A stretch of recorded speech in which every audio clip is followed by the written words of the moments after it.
our meeting very quickly for you guys to remind you what is the topic about. How to recognize if the student has talent. Does hard work really beat talent? How and why? How to train chess correctly. The biggest mistakes in training and analysis. How much chess has changed over the last few years. Books, courses, databases, puzzles, and engines in a global way. Take notice we have about 60 to 70 minutes. Therefore, try to quickly put the questions into the chat because otherwise the meeting can be over, right? Therefore, we'll be going pretty quickly. If you are missing 5 books of yours in your house, I know where they are. Our friend Marcin bought them.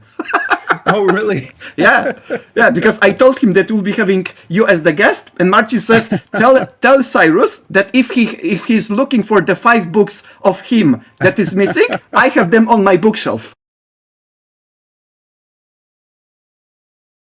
All right. Okay, that's good news. Yeah, that's why I wanted to tell you, because otherwise I would forget. Hello, how are you, Tomas? Hello, my friend. Welcome to the stream. Hello, guys.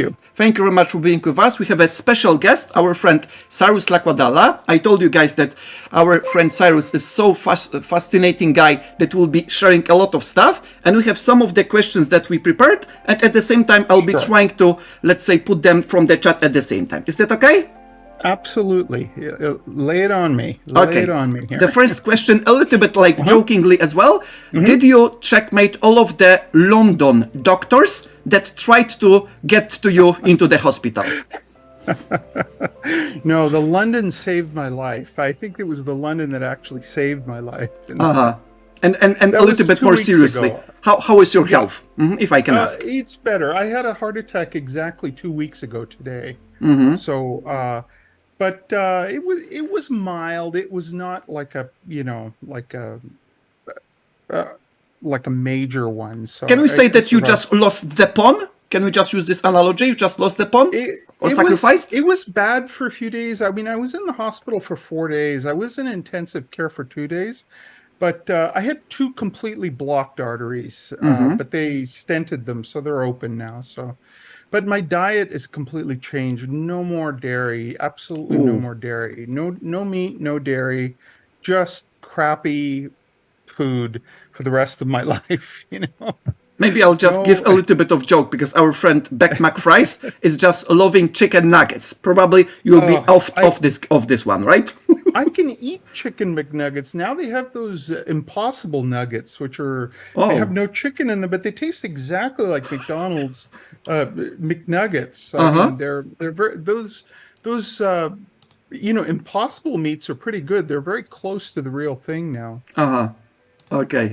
Therefore, good to hear that you are better, at least, let's say, from your perspective. Because when I saw you're in the hospital, I was just making a little bit like joking, because of course we do not want to make any drama. That Cyrus, please check me these guys and come back to the community, right? Well, I'm back. Because I knew that was the trap. They wanted to take you into the hospital to teach them the London system. Right. They all know the London now. yeah. That's why it was the, let's say, necessary stuff that we want to learn. But anyway, we are super grateful that you are with us. And thank you. If we can start with the first simple question, because it is the, let's say, warm-up question. Can you tell us a little bit more about how has chess changed over the last few years? I mean, especially from the standpoint of players and the coaches. How has chess changed over the years? Exponentially, exponentially. I mean, I don't know what you mean by few years. Let's say 3 to 5 years. Not something like a decade, but like 3 to 5. It hasn't changed much. I'm talking about like the switch from the non-engine non-database, non-engine to engine database YouTube videos. Everything is speeded up. Just everything since the electronic age is just exponentially faster. Kids today, know more at, like age 10 than I did when I was like 16, having played for 8 years. Because they they can absorb information much faster with the tools that are available. You know, there were no online, solve the mate, find the combination things like when I was young. It just everything was from books. Everything was slow. Now, there is a different absorption rate. I think you absorb deeper with books, but the amount you absorb is much less. But what you absorb stays in your mind better, is what I think, compared to electronic generation. Okay, and what would be the, let's say, maybe not precise date, but some like the estimate date when we, let's say, change was the most visible, some like the bigger step, if I can say, some like what years, if you can get a little bit estimation. I would say like 1990 is when, people started using computers, and I would win a ton of games just from opening knowledge.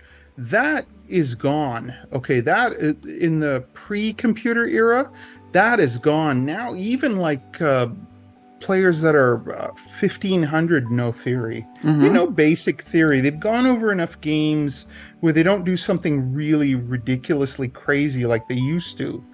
Just the level of chess has gone up dramatically. It's gone up a lot, where what would be considered, a really strong player back then would be just an average guy now. Like the amount they know has risen greatly. And This is, and in general, because this is the question that is connected to the next ones that I would like to ask you, how much the, let's say, existence of the database engines and courses, how much they changed the absorption and the speed of learning of the players, let's say younger generation, so to speak? 100%. I mean, it's like an ox cart and a Ferrari. I mean, the difference is just, like the Middle Ages, like the other town is 10 miles away. It's a long way on a horse, but then my Ferrari, I get there in, 10 minutes, boom, less. So it's like that. It's just everything is faster, but it's actually harder now, I think. I think it's harder. You notice ratings are deflating. Like the world ratings are all deflating. And I think it's because the general level is going up so much, it's just impossible for anyone to dominate. Even Magnus has trouble dominating, even though he is a dominant player in a non-dominating era. He's having trouble, because just the level is so astoundingly high right now. Maybe there will come a point where the human brain just can't absorb anymore, and they won't get much better. Like, let's say humans 100 years from now may not be hundreds of points stronger like we might think. Maybe they're just very slightly stronger. I don't know. I mean, hard to tell. Very hard to tell. Yeah, thank you very much. And how about the, let's say, impact? Because you are a coach at the same time, right? You are a chess author, but at the coach at the same time. Therefore, from your perspective as the coach especially, how much the impact of the last few years, I mean, especially few years, when the Queen's Gambit, let's say, boom, and all of the servers, all of the, let's say, Lichess and Chess.com exploded with the number of players and all of the events that was, let's say, put into this one, how much it has changed the work with the, let's say, students and the speed of learning, if you can give us a little bit of perspective. Well, it's created a vast ocean of new players, I could see just from the San Diego Chess Club on the Saturday Gambitos now. We used to, in like when I was playing still 2015, 2018, whatever, we used to get 35, 40 players. Now we get like 80 players and vast numbers of new people, just beginners, loads and loads of players below 1,000, between 1,000 and 1,100, just an army of new players of that ilk, where they just learned from Queen's Gambit and they're really in their first few years of chess, basically, and they don't know too much. I mean, to me, I admire them. I think that it's a fun place to be because everything is new and fresh. It's hard Yeah. to get new and fresh when you've been playing for 50 something years, right? I mean, Mm-hmm. like me, like 56 years or whatever. I don't know how long I've been playing, but a long time. Okay, since 1968 I've been playing. Wow. So anyway, it's just like a new army of beginners Mm-hmm. into the. I'm trying to write more for that, like at least closer to that level. I'm working on several books that are closer to that level. I don't know if these guys actually buy books. I have no idea or not, Mm-hmm. but I'll see. I'll find out. Some of these buy these books, I can confirm, because some of the, let's say, community of mine ask about you, about your books, and about the specific, let's say, topics that are into the books. Due to having you as the guest and having all of your books, or maybe most of your books that are for beginners, I recommend them as well. For some of them, buy these books.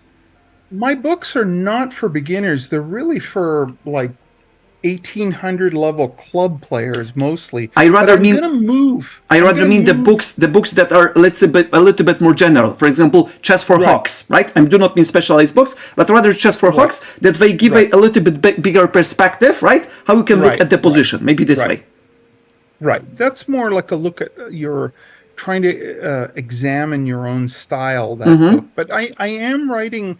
I can't tell you who I'm writing for because it's a new publisher, but I they don't want to Reveal really anything. say until the book comes out. Yeah, got it, got But it. these books are for like 1200 on up, 1200 on up players. So, like a 1200 needs to understand it, but a 2000 can't be too bored. That's the problem. It's really, they asked me to write from 1200 to 2000, but that's quite difficult because you bore, if it's too basic, you bore the 2000. If it's too complex, you confuse the 1200. So where do I write? But I try to put it somewhere in the middle, where both sides would understand. And the question about the stuff that you just, let's say, mentioned, Mhm. how the process of the book is, the, let's say, divided into the parts. For example, first we have the idea, but what happens then? If you can give us a little bit some like the checkpoints, how this process Well, starts from the beginning up to the end, after the book that is finished. you have to at the beginning everything is chaos. It's just all chaos, and you don't know where anything is, and everything's floating. But you compartmentalize where you break it down into logical steps. I mean, I can't describe it unless you give me a specific book. But you would go. It depends on the book, but if it's on one theme, you break it down into multiple facets. Like, I mean, if it's a book on bishop pair, you go with positions where the bishops are working well. If it's a book, where they're not working well and where they're neutral, and And comparing them. how to get your most favorable position, whichever side you're on, like what to do. That's how you do it, and you break it down into chapters like that, and then it's a slow process, but it sort of folds, it forms from nothingness. It begins to take shape. You From could chaos see. into the specific part. Yeah, it's very scary. First 2 weeks of a book is a very stressful time because you're convinced it will never take form. You're convinced And it's how just can you gonna. overcome it? How can you overcome it? What helps you the most to overcome this fear, this chaos? What are the, let's say, tested or proven methods for you? Nothing, absolutely nothing. I've written 63 so far books, and every single book I've ever written, I have that fear during the chaos 2 weeks. It just feels like it's not forming. It feels it's never going to form. It's never going to take cohesion, and But it always does. That's what I have to remember, but I never do. I just always think this is the one that will never, ever form, and it's going to be a stupid book. You think. I mean, I don't think so. I don't think so. Finally, you'll just put the shape on this book that will be great and great enough. And another question that is a little bit connected to this one, because in a moment I'll put that question from the chat as well.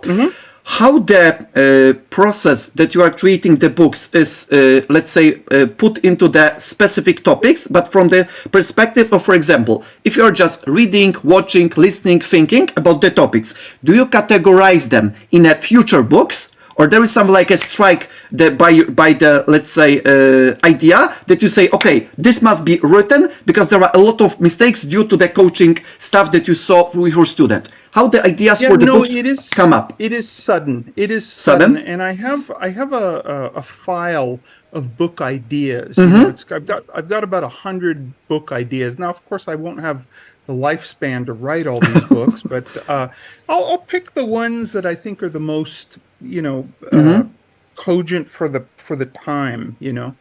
Some will work and some won't. It's very hard when you write a book. Often I think, wow, this book is going to be huge. It's going to be really huge, and it just doesn't go anywhere. And another one, you think nothing of it. You think big deal. This is like one of my worst books. It sells like crazy. Like I don't know what makes people buy some books and not buy others. I would certainly not pick some of the books that have been highly praised and think they're great, or the ones that sell well and think they're great. And some of the ones that don't sell well, I think are very good. I mean, I don't know. I don't know where a book will fall, basically. I never do. I just don't have a feel for it, maybe. I don't know. Maybe you just provide the product and the publisher needs to do something to sell it, right? That's it. I don't have an intuition for what sells, definitely. What I think will sell often doesn't, and what I think won't sell does. Maybe the opposite, right? You think, no, this book would not be that great, and people say, Cyrus is great, right? Yeah, I don't get it. Some of the books, I'm like completely ashamed of some books, and they get like praise to the sky, and it's like, oh my God, that piece of crap you like. Like don't say that, please. Other books, I think, wow, this is a good book, and no crickets, like tumbleweeds flowing by in a ghost town. It's just, I don't get it. Like, probably most of us may not know what is this, let's say, final part, right? That the books is spread it. Books, I mean, I'm a dinosaur. Books are dying in a sense because it's just they're old technology that's fading away. Everybody wants to do videos and and interactive form digital, right? Yeah, probably like accessible type. But those drive me nuts. I can't stand videos. I can't go at my own pace. It's just like, you turn on the video and you want to find out about something, and it's like trash, the historic game. Come on, stop. Like, stop this stupid. I know the pain. Like, they just like, and I'm moving it forward. Come on. Like, say it finally. But videos just raise my blood pressure. I cannot watch videos. They drive me nuts. They're too slow. Yeah. They're just, they never get to the point, maybe they're meant to be watched like TV, where you have nothing to do and you're eating potato chips and drinking your Coke and watching TV. But I can't, like, I'm busy. I want to get to the point. You want to create something. With a book, I can go right to the point. Ebook or regular book. I just go, I skip. Nope. There we go. And you go to the point. Maybe I'm just impatient. I don't know. Hard to say. But we have a first question from our, let's say, friend Ramplesnat. The first question for you about the books, about this process, because this is the most important at this moment. Do you use an outline when you write the book, or you just start writing? Do you have some like a draft, the outline, or you go with the flow? Oh, absolutely. You have to have an outline. You can't just go with the flow because the flow could be garbage, right? You just flow into a sewer. I mean, you have to have a direction to go in. I mean, you have to. I mean, I don't necessarily write down the outline, but it's in my head. I Okay. know, like I You mean, have some like a sometimes structure in your mind, right? Is it there's a correct? structure in my mind. I know what, it first needs this, and then that will lead to this, and this will lead to this. Mm-hmm. But you have to have an outline because you're just writing blind, like you're writing, Mm-hmm. it's like Hansel and Gretel running through the forest, running from the witch. Mm-hmm. If you don't have an outline, You'll be who the lost. heck, you're lost in the Mm-hmm. forest. Mm-hmm. Yeah. And can you give us a little bit of, let's say, insight, even if it's a little bit repetitive for you probably, but this is fascinating because I remember, correct me if I'm wrong, that you mentioned many times that sometimes, because due to your artistic nature, right? Because you are the artistic guy, that you are just some like have the strike, that you can see all of the structure of the book from the start to finish, and the rest you need to just fill out. Is that correct? Just you just mentioned this one. Yes, but only after it's created, Mm-hmm. not before. It Mm-hmm. doesn't just come to me like it doesn't just come to into my head. I mean, it has to be created. Then I have a good picture of where I am. Then I Mm-hmm. know like I'm here, and And to step but by step get to the next one, right? it's more like I'll think I'll think of something to say, and then I know exactly what game to put it in. Mm-hmm. So I jump around. I don't write a book normally like most people would. I don't start with chapter 1, then Mm-hmm. chapter The 2. What traditional I one. do, I map out the whole book, Mm-hmm. and then I jump all over the place wherever my thoughts go, and I realize Wow. this would go well for this game on game 15, and this would go well for game 2. I mean, the chess, yes, I go in order. The chess analysis, sure, I go in order. But for the actual writing, I bounce all over the book. I'm all over the book for that. Mm-hmm. And I know that's not normal. I know that's not Yeah, normal, but but it doesn't need to be. It doesn't need to be, right? as long as it works. And the Yeah. way I finish a book is very strange. I kind of just keep filling, and then there comes a point where I feel, okay, that's about right. Mm-hmm. That's correct right here. Like I know the number of games in the book, but for the annotations, I just know when to stop. I just have an intuition. Okay, this looks. If I do any more, it'll be too much, and if I Mm-hmm. do any less, it's too little. So it's just right here. Yeah, got it. And what I love in your books, even if I know that this is the topic probably that you, let's say, are a little bit pissed off, but at the same time laugh at the same time as well, that you Mhm. have the critics and, let's say, supporters and haters, right? And this is the one, Yes, let's say, yes, quality. If you can give us a little bit insight about it, because I love right. your books due to this, let's say, positive feature, if I can say that, at least to me. Can you share Well, us? it's a philosophical thing. Okay, like I write for the fun of it. Okay, I think it's fun to write, and I won't write if it's not fun anymore. And I think the regular chess books are pretty boring.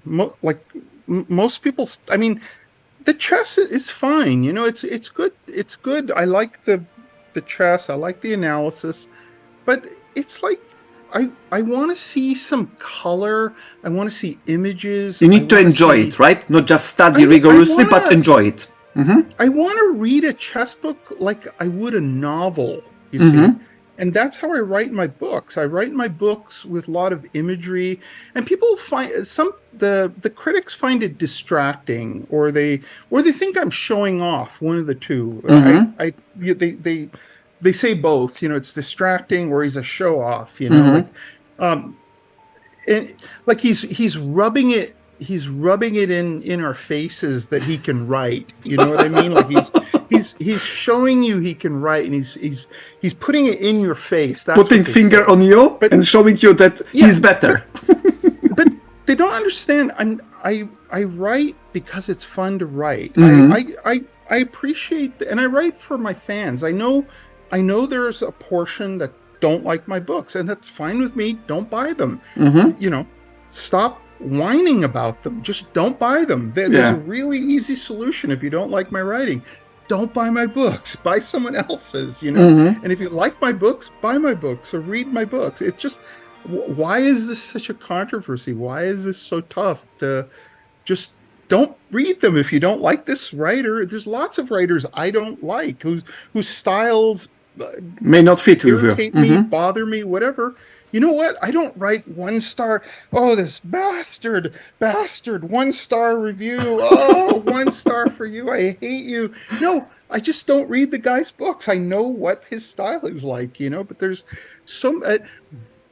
The problem is there's a portion of the chess world that believes chess is a religion. Mm-hmm. Or maybe super religious academic, let's say, approach, right? That you cannot put in anything. It's an academic thing. It's a religion. You must never have a joke in a chess book. You must never, it's all about the chess. It's not about your writing. It's not about... No, who made that rule up? You? No, it's because you're humorless and you don't have any imagination. Fine, read the kind of books you like. I'm writing for people who do like imagination and do like the humor. I mean, some people claim I'm not, that my humor is not funny. Okay, fine. Go on, move on to another writer. Yeah, if I can give my opinion, my personal opinion, because I am just looking at you a little bit, let's say, biased, because I love you very much due to let's say contribution to our chess community, and as a person due to your philosophy of living as well. But what I appreciate, even if I am a little bit biased, but anyway, I'll try to. I love that you just put the book into the human living organism, and at the same time use various type of. For example, I'm just giving a little bit, let's say come up example. So like I'm just trying to make it fictitious. For example, you are writing like that. Now, grabbing the pawn is the same as stealing Ferrari if nobody is looking at, right? So I'm like, you are just making such a beautiful analogy that it's not about, let's say, oh, I capture this 0.5, right? The stockfish or something like that. Right. But you're just making a vivid image, and I'm just smiling every time how this guy can use such a great metaphor, but from the perspective of learning, because I am, let's say, the guy who tried to make the learning process the best possible. It's the best possible, let's say, method. If you make the emotions, if you make the curiosity, and at the same time, if you have some like the anchors, right, into reader's mind. Am I correct? Exactly. These things, these images are mental anchors for what we just learned. People tell me that all the time. They remember stuff because of the writing, but it's just it's not. It's definitely like an acquired taste. You either like my writing or you don't. There's no. So there are a few neutrals who don't care, but very, very few of those. Mostly, they just love the writing or they hate the writing. One of the two. There's no in between. And that's fine if you hate it. I have no problem with you. It's just, I'm not writing for you. I'm not gonna. What they want is they keep wanting me to change. They always, why won't he stop? He could be such a good writer if he stopped with the jokes and the imagery and the showing off of the writing. No, sorry, not going to happen. I'm going to write the way I write. I'm not faking this. This is my real writing style. This is how it is your expression, right? Expressing yourself. This is how my words come out. If I did the other way, I would be faking. If I wrote, black stands better. Period. No. That's Where is Cyrus? Where is Cyrus? No, that's boring. I won't do it. I'm sorry. I'll retire if I have to do that. I retire if you make me do that. Yeah. It doesn't make sense. But what I don't understand is the irritation and the anger, the outrage. Chess is not a religion. I'm sorry. There's nothing sacrosanct about the game. There's no celestial choir when a Even if we combination of have players. Kaisa as the godness, right? Even if we have Maybe Kaisa. so, but it's a heathen goddess. It's a heathen goddess, and maybe she. I don't know. Anyway, it's not a. It's not a religion. I don't have to be on my best behavior. I can make jokes, and I will make jokes, and I'll write the way I want to write. I'm Absolutely. like I say, I'm writing for my audience only. No, Mm-hmm. nobody else. Yeah. Like I ignore the critics and I write for my readers. That's it. Absolutely, and keep fingers crossed because otherwise it wouldn't make any sense. And getting into the other type of questions, even if Hmm. it's related to the topics, our friend Sebastian asking about the main differences in bracket advantages, disadvantages, and generational differences between playing or studying chess in 2 dimension versus 3 dimension, and how it is related to the mentioned earlier electronic generation, some like interactive, right? Some like a little bit this one. 2D versus I 3D, think how it is, let's say, a comparison.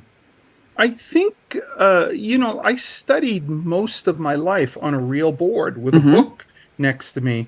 So I see combinations much quicker on a real board than I do online because it's two-dimensional online. I think it's reverse for the younger generation. I think they see the two-dimensional board better, and that's great if you're playing an online tournament, but if you're playing a real life tournament, it's not good because you're actually weaker at the board, when you're playing at the board. Of course, the biggest problem right now that is maybe an existential threat to the game is cheating. I Oh, think I think it's a serious threat to can you address chess. it I a little mean, bit more? Because I'm not sure if you listened recently, not yesterday, the recent accusations about Vladimir Kramnik, probably you have heard, right, right? And Fabiano right, Caruana, because they are the top figures in the chess world. right, And if you right. can elaborate a little bit how you see them from their perspective and from your perspective, is it a problem that is so serious, or how can we deal with this in, let's say, the way that will not get into the paranoia mode? Okay? Well, there is no solution because as technology rises, I think it's going to be in favor of the cheater over the detection technology. I think it's going to be easier to cheat than easier to detect a cheater. Okay. Okay. And I don't, you know, the worst part of the cheating is not so much the cheating, but the paranoia. Every time That's people what I lose mean. somebody kicks your ass, okay, online. Okay, it could have been the guy played a brilliant game, and it could be the guy uh, is using a computer, Yeah. okay, and you had no chance.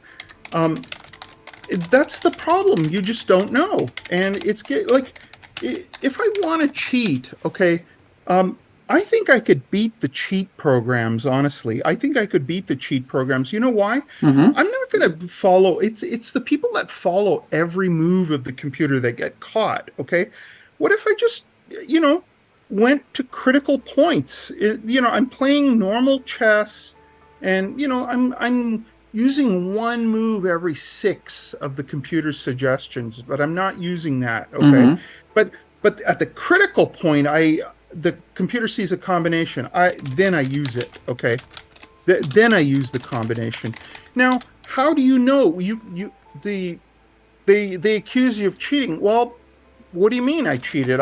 There was a combination, I saw it. How do you know I didn't see it? There's no way to tell if the guy cheated or not, right? And as technology grows in 25 years, if the world is still going to be around, I just read yesterday that Nostradamus said World War III would start in 2024, and I went, crap, I really hope Nostradamus was just talking through his hat there. I hope he's not right about that. Anyway, how do we know 25 years from now that the cheating technology is going to be unbelievable? It's going to be unbelievably sophisticated, you know?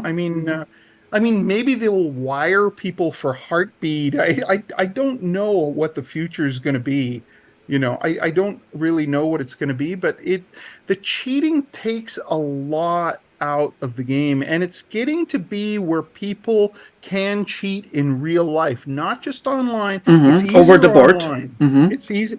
Two of my students, got caught in major cheating scandals, and I was like stunned both times. I was just Was it stunned. Like, online or over the board, if I may ask? one was online, the other was over the board. Okay, Oh. like the over the board one he was like a 1350 player for 20 years in his 40s. Okay, and he's taking lessons, and suddenly his he starts taking lessons, and his rating just rockets. Okay, his rating rockets. He only lost 2 games in a 6-month period to me and Whoa. Aldama, and both our ratings were in the high 2500s at the time. I was like about 2575 at the time. This is Wow. 2011. Uh-huh. Okay, USCF Yeah, rating. yeah. Okay, and Aldama was about the same. Okay, same rating. And both of us escaped by miracle. He just pushed me to a wall. Okay, like completely. Oh my God! my Like I'm dead. goodness. I'm dead. And then I see. Oh my God! Bishop H2 check, and I'm done. And then he goes, Rook takes B2 instead of Bishop H2. And I go, huh? Bishop takes Rook, free Rook, and he resigns, right? Like, but he got a mistransmission. He mistook Bishop Mistake H2 with the moves. Rook takes B2, and thank God I saved myself from him. And Aldama, same problem. What happened was Aldama was just getting his ass kicked, and then the clocks ran low, and then Aldama was down 3 pawns in an ending, and then crushed him, like 3 pawns down in an ending, just totally wiped him out and beat him. Okay, but both times it was the computer. The only times he would lose is if the clocks ran down too much. That's when he would get into trouble. But he was using it in rapid games. He beat one of my students who was at the time rated 2435. He beat him twice. He beat another guy who's now an IM that was about the same rating 3 times. Beating IM when he was 1500? Am I correct? No. This IM was at the time 2430. Yeah, but your student, 1500. But the student was like, 1400. Like his rating was going up as he was beating everybody. 1000 is. In a few months, he was like already 2100, right? He went from 1300 to 2100, and everybody said this guy's got to be cheating. And I said, nonsense! I'm the teacher. Of course he went up.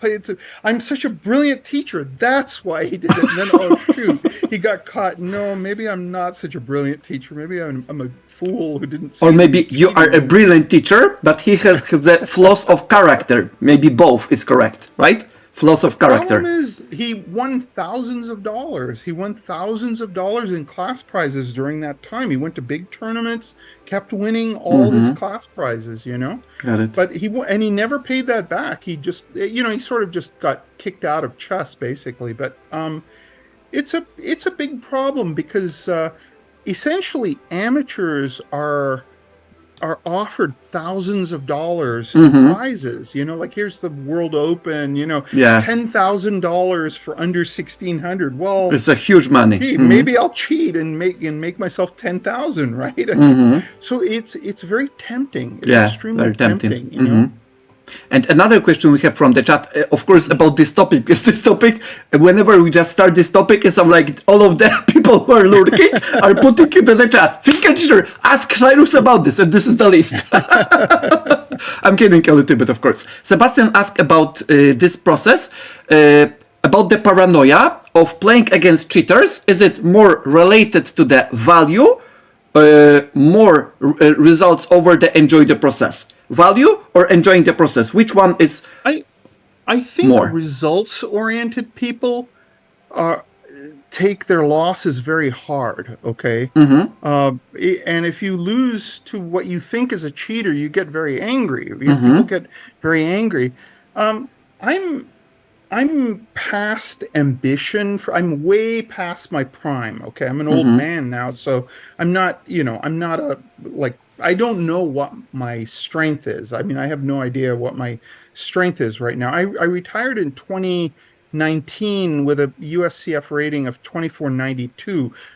very likely it's barely over 2,400 right now. If I am, I don't know, but maybe not, because my blitz hasn't gone down much.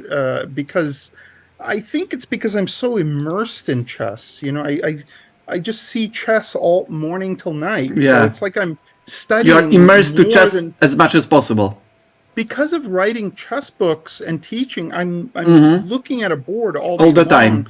So maybe I'm not so rusty. I just don't know. Mm-hmm. Anyway, some people just learn, they say, okay, I learned something from this game. And Mm-hmm. if he cheated, fine. I don't care. Who cares? It's Monopoly money, right? I mean, what does your blitz rating mean? I mean, who cares? Anyway, like, I remember when I was still playing Blitz. I'm not playing Blitz much right now, Mm-hmm. but except with students. But you know, I remember, each week I would get like, oh, this guy cheated and you get your points back. This guy cheated and you get your points back. I didn't really care. I just think it's like it's sort of a sad testimonial that someone, why would you cheat? You're a crap player and Mm-hmm. you're cheating. Isn't that like deterrent for you? Mm-hmm. Like Mm-hmm. that you're a phony and you're not really good? I mean, why doesn't that deter them? I don't get it. Why are they proud of winning a game that they cheated to win? It's like you know, I'm not upset if I'm an Olympic weightlifter and the forklift beats me. The forklift lifts, 500 pounds more than I'm capable of, or 1,000 pounds more. Oh no, I'm a lousy weightlifter now. No, I'm competing against humans. I don't worry, you Mm-hmm. know. So it's like that. Okay, thank you very much. And another question related to the training analysis and all of this stuff. If you are talking about the engines, because engines are mostly, let's say, responsible for the cheating if they are used, let's say, in a not correct way, how should you recommend to use engines for developing players? So like for the player to develop their rating, their skills in a correct way. How to use the engines not to make any harm to yourself?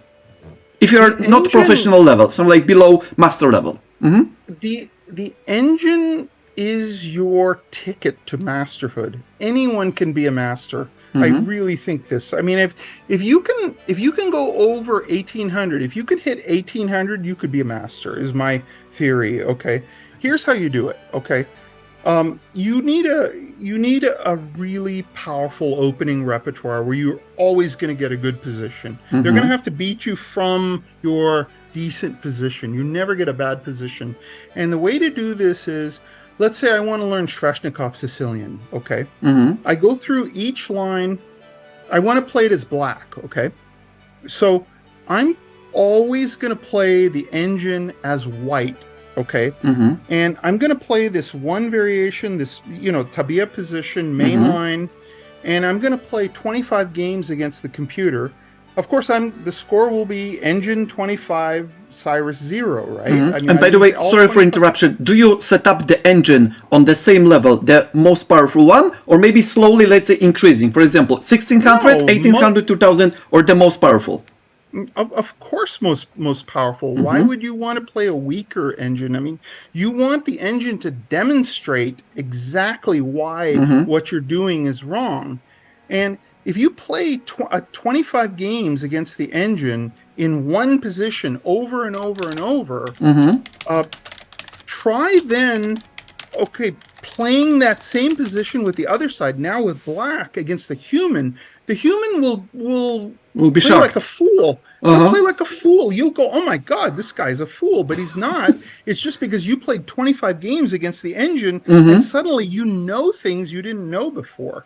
You pick up even subliminally. You don't even really remember them, but when you You get feel to a them, position, right? You feel you them. feel them. You feel them. This is the right move. And if you do this with all your openings, eventually you will be a powerhouse in that variation. Like you have to do this with your entire repertoire. Chess takes enormous work if you want to be good. But if you want to be good, you can be good. It's very easy.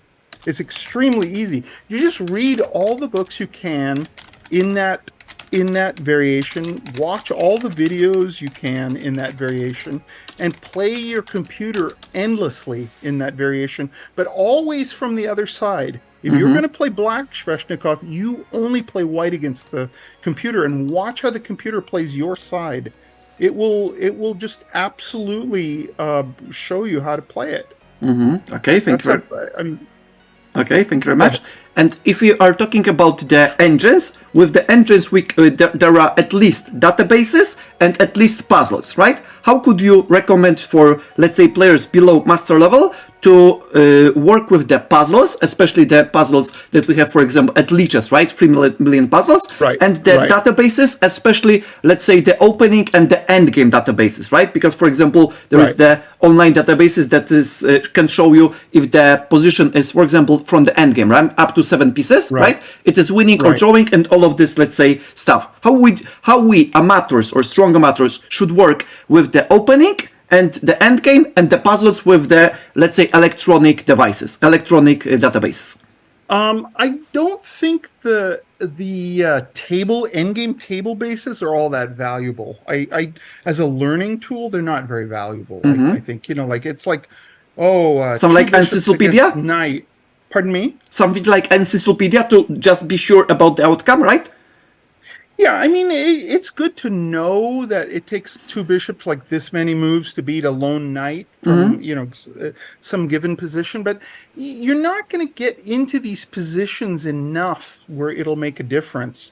I think it's much more valuable to learn endgame by doing endgame studies and by going over the great endgame players in real games. I mean, you learn invaluable endgame technique by going over Carlsen's, Fischer's, Capablanca's, Rubinstein's endgames. Those you learn a lot, okay? But going over a table base, I don't think you're going to. I mean, I think it's not worth the time when you learn something. It's not worth the time. Because you're going to get that position once in your life if you're lucky, and you probably will forget what you learned on top of it. So I don't think those are very valuable. For databases, for openings, they're valuable, but not. I don't think they're all that important either.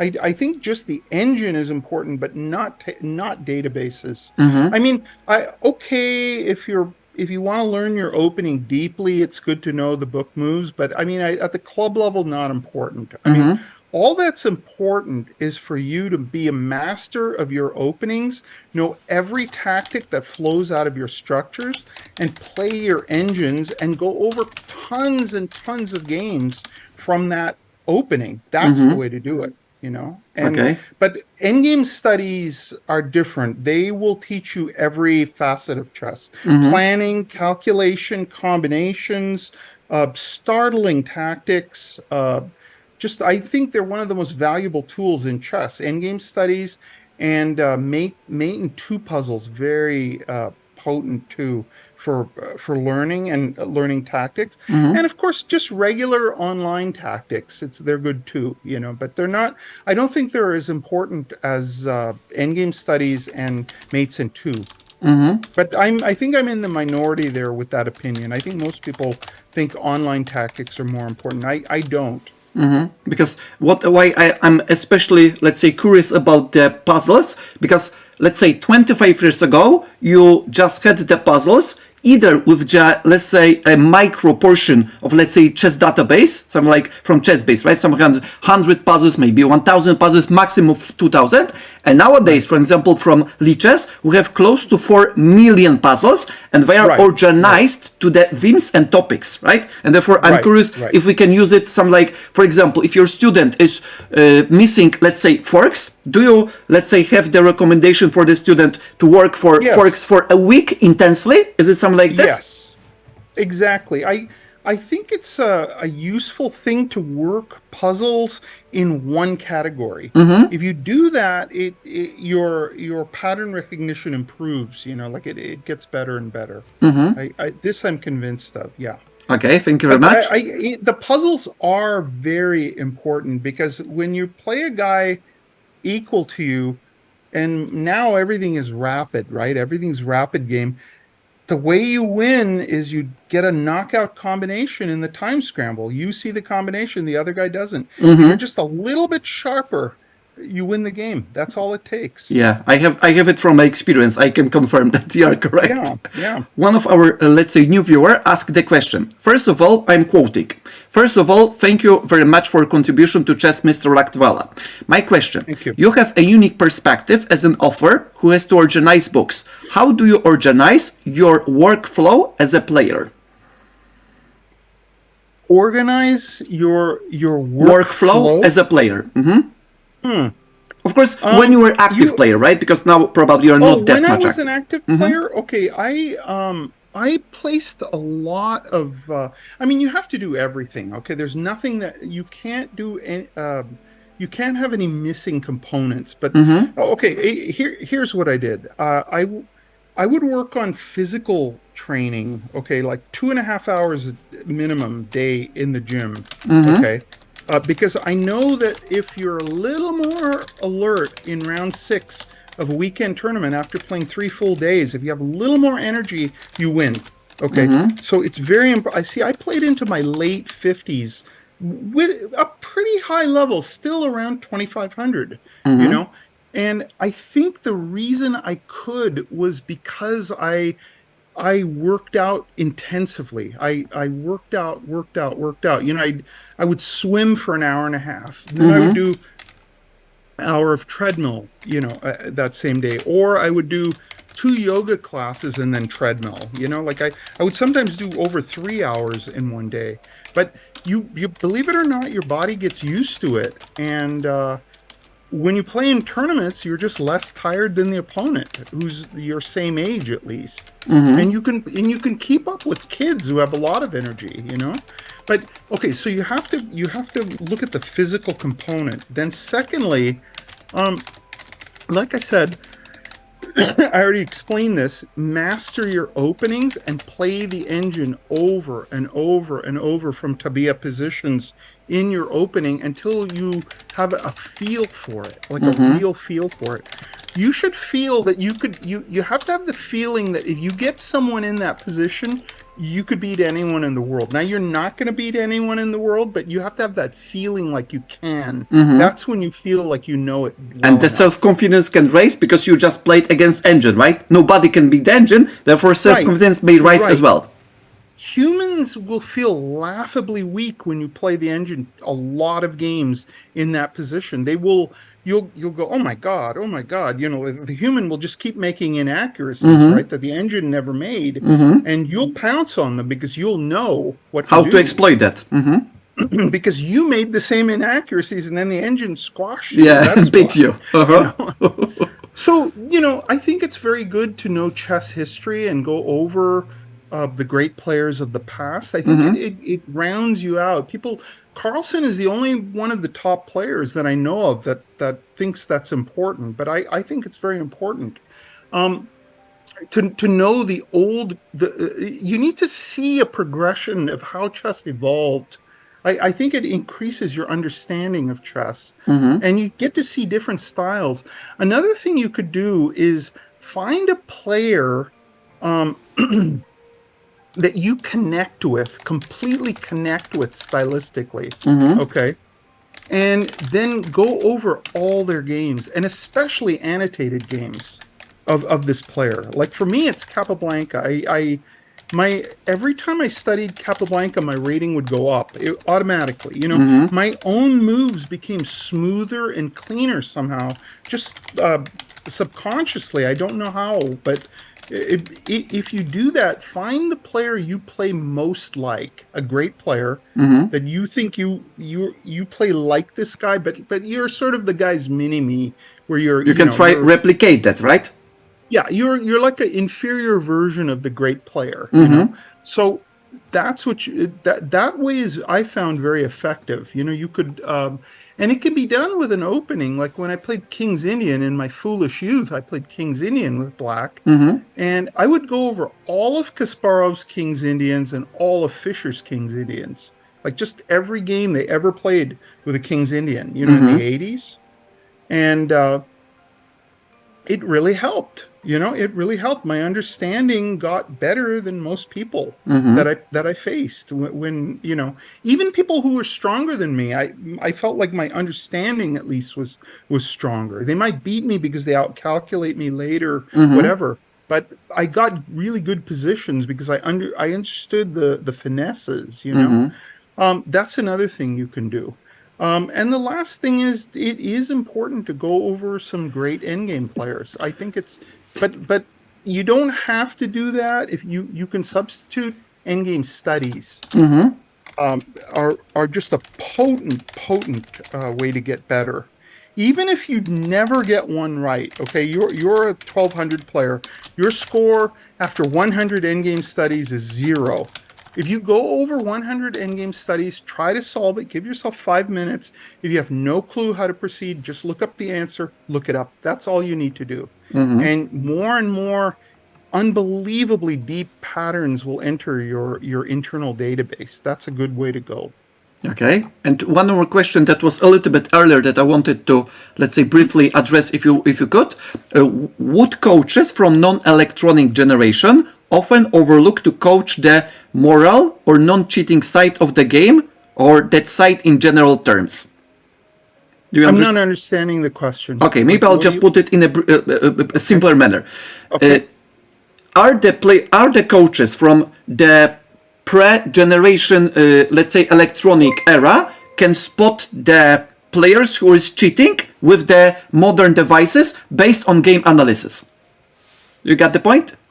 I just don't know. I don't know. But do you have something like the feeling that, for example, if your student is just, let's say, making, as you just mentioned, right, too quick race, at the same time he's playing something like a non-human moves too often, right? Oh yeah. Can you spot that?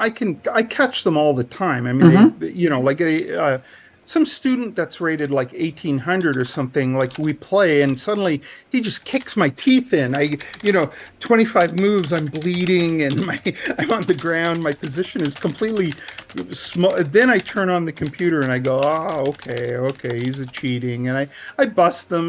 They all try it at one point. I don't know why, but they all do.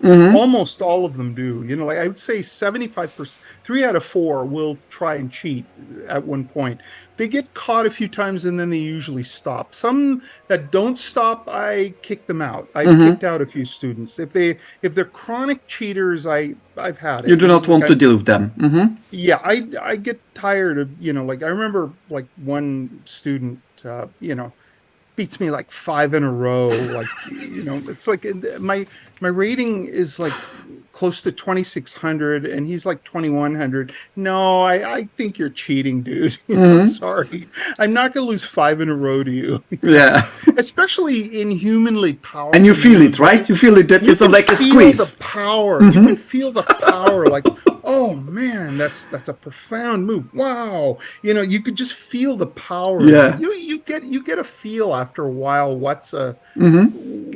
what guy is cheating and what is not. And just statistically, it's impossible for a 2,100 to beat a 2,600 5 in a row and just manhandled 5 in a row. Not even close, where you're completely manhandled, right? You're just beaten into a bloody pulp where you're black and blue. And it's obvious then.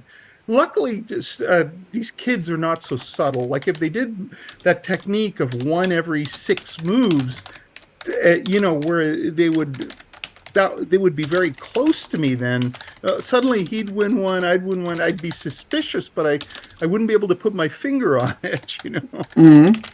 Okay, and now another question, because we have just a few more, but these questions would be mostly because we are getting a little bit like transitioning into your books, because you have written a lot of books, and therefore I'm especially, let's say, at this moment trying to show our audience that they can, let's say, get better with studying the endgames, because I'm thinking about 3 books. The Votava book that you wrote with, if I'm not mistaken, with is Karsten, what is his Hansen. name? Karsten Hansen. Okay, because a little bit difficult. Karsten Hansen. The next one with the Smyslov workbook, and the last one, or the recent one actually, with the endgame planning. Is it correct? Chess endgame planning? Right. Can you elaborate a little bit about these books? How these books can help our audience, our players, to get better about understanding and appreciating the beauty of chess and the practical side of chess? Because you mentioned that studies can help, right, to develop the potential. There's two categories. The endgame planning is a different type of book than the Watawa and Smyslov.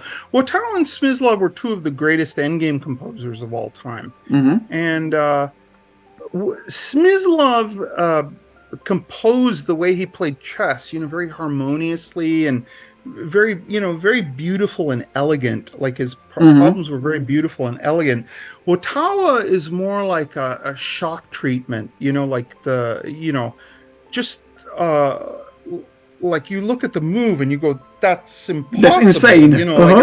That's just impossible. Like, there'll be 6 pieces covering one square, let's say G2, and the solution is you move your rook to G2. Yeah. 6 different pieces can take it. It's like, how can that possibly be the solution? Yeah. I suspect the Watawa endgame studies are a little bit deeper. I think he was maybe the greatest.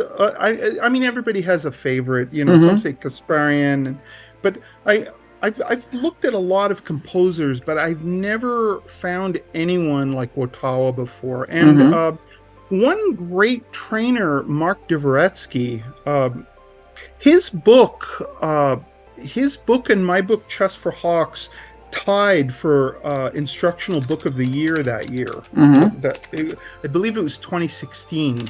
But he was one of the great coaches of the modern era, and he had like this secret system of coaching. Well, his secret system, we found out now, is Watawa endgame studies. Yeah. He would just give students Watawa endgame studies. And he would coach for a very high level, like 2400s trying to be IMs or 2500s trying to be GMs. IMs already trying to be GMs. But he would make them break down Watawa problems, Watawa studies. And I think they're more useful than the Smyslov. Smyslov is more like elegance. But Watawa, you really truly can learn from these, because some of the patterns, I have just never seen patterns like that, especially his mating patterns. Just, there'll be some endgame with almost no pieces on the board, and then just like out of the blue, like, what, white, the white is how it happened. Black? How did that happen? It's impossible, just completely ridiculous out of the blue stuff. Like, he was a true genius. I mean, he was just a true genius. Endgame planning is more, it's for a little bit lower rated. The Watawa and Smyslov are for higher rated players, really. And higher rated would be some like 1800 to 2000, something like that? 1800 plus, I think. The endgame planning is maybe for under 1800. Okay. And it's more like you're looking at it teaches you how to look at a position and break it down and come up with a plan in any position. Just whatever the position, you learn first to collect the data, collate the data, and then come up with a conclusion, a step-by-step plan for what you need in every position, any endgame position. And recommended for players below 1800. And I would say so. Yeah. What would they, let's say, benefit most if they read it and study it? What would be the, let's say, the improvement, if you can, let's say the that? Improvement would be your ability to plan. Now, it would transfer even to middle game. I mean, it just happened to be a book on endgame planning because we both like endgame studies. We both like, we're both more. Karsten and I are more like endgame oriented players, but it could have been a middle game. It'll help your planning in any stage of the game, middle game or Excellent. endgame. Excellent. Okay, thank you very much, because I was very curious about this book, and I was, let's say, having the feeling that this book is just, let's say, ideally for our, let's say, audience, because my audience is mostly players from, let's say, 1000 up to 1800 lichess, right? Because we are mostly playing lichess, therefore probably it would be perfect. That's why that's a good book for that rating level. I actually think that's one of the best books I've written. I mean, that one is one of the best ones I've written. Like, I think it's one of the most clear. It's just very clear, that book, on how to do it. You know? Okay, thank you very much. But of course, remember what I said about what I think about what my good books and bad ones Yeah, are. yeah. Whenever I say a book is good, it doesn't sell. So Yeah, but take notice, my friend, that maybe even this is the exception, the one Yeah. in a million exception. But take notice, my friend, even if you are self-critical about yourself, but at the same time, take notice that I am sneaky at the same time. Because even though I respect you very, very much, but take notice that I take, let's say, various type of income, not income, various type of input. For example, the reviews, other opinions, other testimonials, right? So like, therefore, I'm just trying to put that, let's say, in general, and just put your, let's say, general outlook about the book that you published, right? I've gotten very good feedback on that book. Several people have told me they learned a lot from that book. I think it's one of my better books. I mean, for Okay, and last two not mistakes, last two questions, right? Because we cannot, let's say, extend it too much. Is it okay to get it some like 7-8 minutes? Sure. Okay, excellent. Therefore, first question, because take notice that we are talking about the players, about development, about improvement, but let's talk a little bit about talent, potential, and hard work. How can you combine these factors to make the player as best as possible, but without devoting all of their life to chess? So I'm like a little bit more practical for players who cannot devote all of this life to chess. Okay? Right. I mean, you have to ask yourself how much you're willing to put in. If you're willing to put in 1 hour a day, you could get better. But if you want to be a master, you got to put in a lot, like 2, 3. I think. And I think talent is an overrated thing, but I mean, look, if you're going to have 2 players who work equally hard, the more talented one is obviously going to be the better one. Okay. But chess is, I don't see it as this, this great art. This is again why the critics hate me again, but like, I don't see it as like, the Louvre, look, the Mona Lisa, this game is the Mona Lisa. No, it's like being a carpenter or a plumber. You just learn something. It's something to be learned. It's not a religion. It's not, I mean, it is a great art at the level of Magnus Carlsen.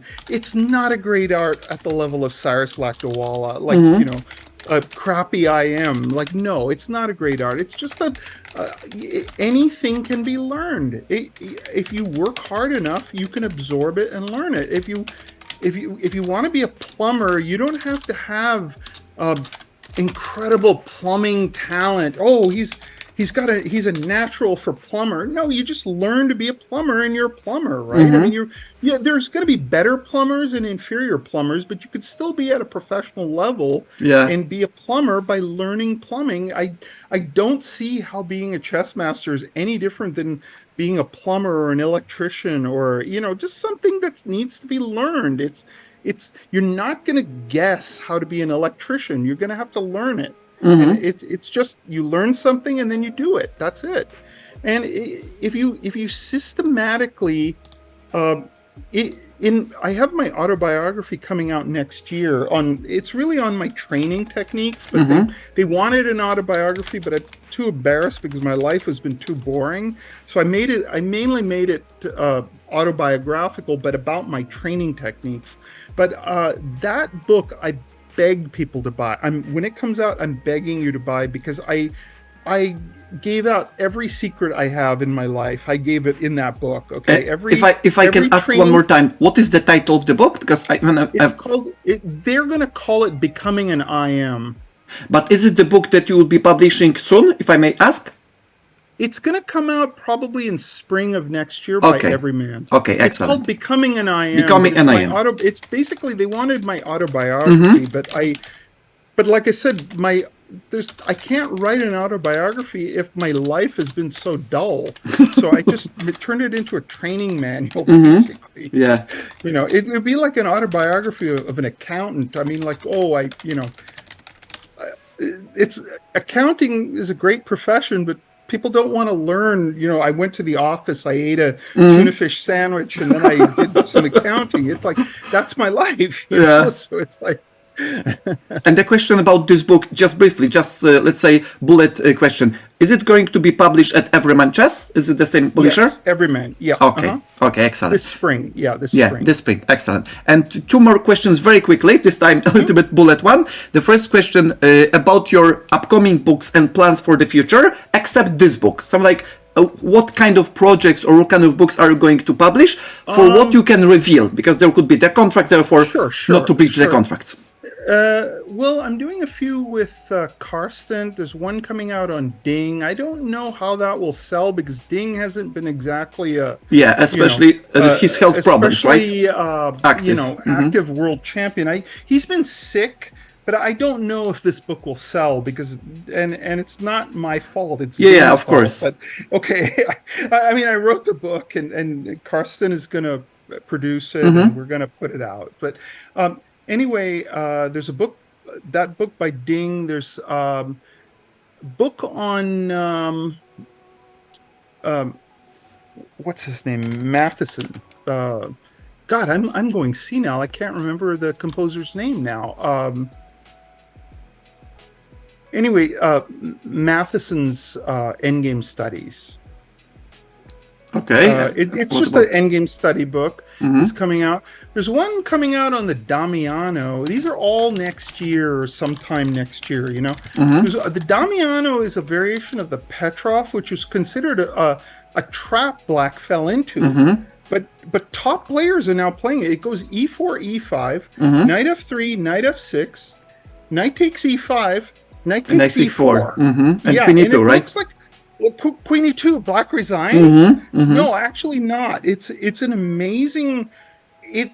Correspondence players have been playing it, and White cannot win a game. White absolutely cannot win a game. There's supposed to be two lines which are supposed to be quite dangerous, but if you have computer versus computer, Black draws 100%. Like, I have a friend, former student named Frederick Ryan. He played in the U.S. Correspondence Championship this summer, and he played Damiano against. He was like a lower rated, and he played all these higher rated guys, and he drew every game. I think he played 3, and he drew all 3 against top correspondence players, right? And they all played the very best line, the refutation line. Yeah, the refutation. And then I saw A Wonder Liang, draw with Caruana with it, and I went, what? Like when I first saw that, and then I looked it up, and I went, oh my God, all these top GMs are playing it in Blitz, like Mamedyarov, all these GMs are playing that. What I thought was a book trap. I mean, and the more I looked at it, the more I'm convinced that if you want to draw. It's one of the best openings you can play on White. I can't find. I think it's better than the regular Petrov to get a draw, or Berlin. It's as good as the Berlin Lopez to get a draw. In fact, it's better even. Probably easier to play out, right? Because there are not that many dangerous lines. Is it correct? There's just everything is worked out. Everything is worked out. But I know that book is going to get a lot of flack because people are not going to know this, and they're going to go, it's such a bad opening. Lakdawala is putting out garbage as usual, probably with stupid jokes in it. That book is going to get flack. I know that, but Carson and I want to put it out because it's something that And I think there have been books on it. There's one I haven't gotten it. It was I think out of print, but there was a book called The Daring Damiano. But this one is going to be a lot bigger. It's going to be more like a real book, every variation, covered. Yeah. But it's totally sound. I mean, totally sound. And in fact, nobody says that about Nadorf or Richter Rauser. Sicilian, right? For Black, oh my God, totally unplayable. But the assessments, the computer assessments, are better for Black with Damiano than those two openings in many variations. So why is it so terrible? Why is it so unplayable? Yeah, it is a little bit suspicious. Last question from the chat, and last from mine, and we'll be wrapping up, okay? Very quickly, because Sebastian is super curious about the number of minutes that player should devote to solve the puzzle? I mean, something like the position that you have to solve. What is the maximum time you should devote to? For example, if the puzzle is pretty difficult, should you not solve it more than 15, 20, 25, 30 minutes? Is something like the fixed set that you shouldn't cross? I'm What is your the take? impatient type. I just guess. If I don't get a puzzle in 2 minutes, I would say I just take a wild guess and move, and then you're wrong, But probably the correct thing is between 5 and 15 minutes. Now, if you do an endgame study, I would try to do, if you have the time, try to take at least 10 minutes before looking up the answer, just to try to absorb it. The more time, the better, but I wouldn't go over 15 minutes. 15 minutes would be the maximum, right? There's no point to go farther. I wouldn't even do that personally. I would do maybe 5-minute maximum, honestly. I think it's better to do more puzzles with 5 minutes than a few with 15, Okay, thank you very much. And the last question, because I have the last question from the list and they will be having all of the questions answered, therefore thank you very much. What are the qualities of the best chess coaches? Because you are one of the coaches, and therefore what would be the qualities that you would say, for example, listing, let's say 5, right? If the coach is good or very good one, what should be these qualities? The most important is honesty. If you need that student financially, and you can't afford insulting the student and getting the student mad, that's a negative quality for the coach. You have to tell the student the weakness, and the student will of course deny it, because people will defend their weaknesses in chess like personality traits, negative personality traits. If you tell someone, hey, everyone says you're arrogant, very few people will go, yeah, you're right, I'm arrogant, I'm gonna change. They go, how dare you? Yes. No, I'm not arrogant, you're arrogant. And so students are the same way when you confront them with their weakness. You kind of suck in open positions. No, you suck in open positions. They feel attacked. They feel attacked, right? Not via chess, but via integrity, right? Them the truth. You must tell them the truth. The other thing is, don't be a cookie cutter coach. Don't teach every student the same way, your openings and your favorite way to play. That you have to tailor your coaching to the student. It's very important. And the main thing is, when it comes to kids, they are bloody lazy these days. Okay, they never study. They tell me, I studied 12 hours or 14 hours this week. I had 2 hours a day this whole week. And I tell them, by study, you mean bullet, right? Yes.